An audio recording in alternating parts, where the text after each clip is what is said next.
नमस्कार मेरी YouTube family, हमशिका voice में आप लोगों का स्वागत है। आइए आज सुनते फिर से एक नई कहानी। मानसी की शादी के बाद पहली होली थी, जिसे लेकर वो अच्छी खासी उत्साहित थी। अभी तक तो लोगों से शादी के बाद पहली होली के किस्से ही सुनते आ रही थी। अब तो उसकी खुद की पहली होली थी, तो मन में नई उमंगें भरी हुई थी। साथ ही साथ डर भी बहुत था। आप सोचेंगे कि होली में डर, आखिर किस बात का?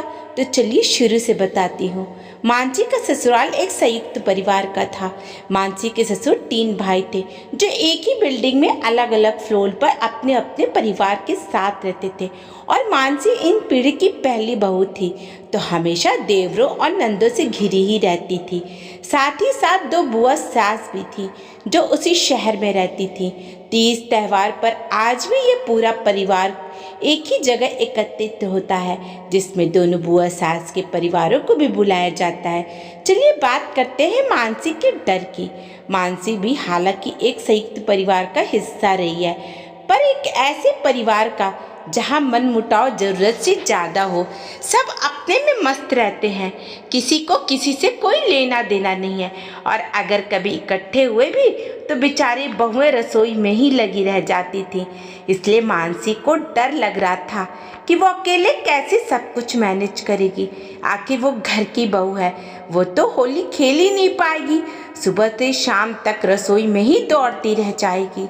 शाम को होली पूजन के बाद सभी भाइयों का परिवार एकत्रित हुआ, तो दूसरे दिन खाने में क्या बनने वाला है, इसका मेनू डिसाइड होने लगा। जिसे सुन सुनकर मानसी की धड़कनें ऊपर नीचे हो रही थी। सब इतने लोगों का इतना खाना कैसे बना पाएगी? सोच सोच कर ही उसकी हालत पतली हुई जा रही थी, क्योंकि किसी ने भी खाना बनाने वाला रखने की कोई बात नहीं की। इस बात को उसके पति रमन ने भांप लिया।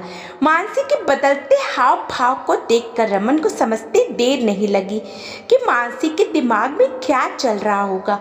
खैर, उस समय उसने कुछ नहीं कहा, लेकिन जब रात को सोने के लिए अपने कमरे में गया, तब मानसी ने कहा, सुनिए रमन जी, मैं इतने लोगों का खाना कैसे बना पाऊंगी?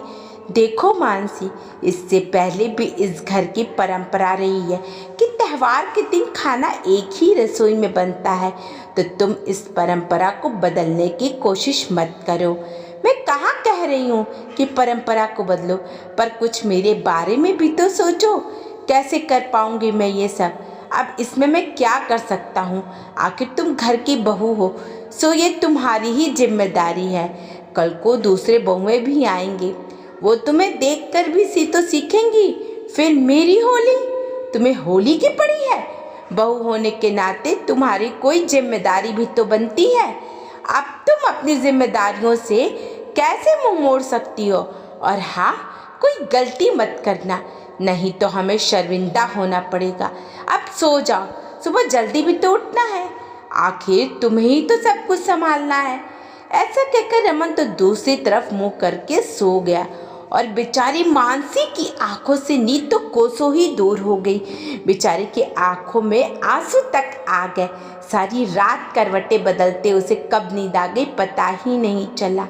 सुबह जब नींद खुली तो देखा सब लोग जाग चुके हैं, और मम्मी जी ने चाय बनाकर सबको परोस दी है। माफ़ करना मम्मी जी, मुझे देर हो गई। कोई बात नहीं बेटा, तुम्हारी चाय रखी है, वह पी लो। जी ठीक है। अपनी चाय लेकर के मानसी कमरे में गई, तो रमन कमरे में पहले से ही बैठा था।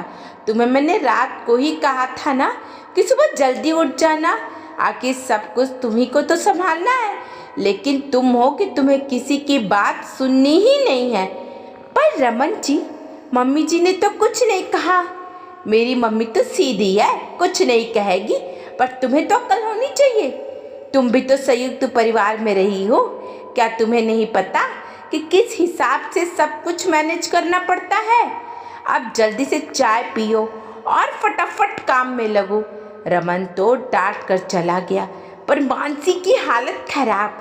जैसे तैसे चाय पी और रसोई की तरफ चल दी। रसोई में जाकर देखा तो कुछ भी नहीं था। अपनी सासू माँ से जाकर पूछा, मम्मी जी, खाना कहाँ बनेगा? खाना तो ऊपर छत पर बनेगा बेटा, रसोई में इतनी जगह कहाँ है? जी ठीक है। मानसी ऊपर छत की तरफ खाना हो गई। वहां जाकर देखा तो एक बार उसकी अपनी आंखों पर यकीन नहीं हुआ।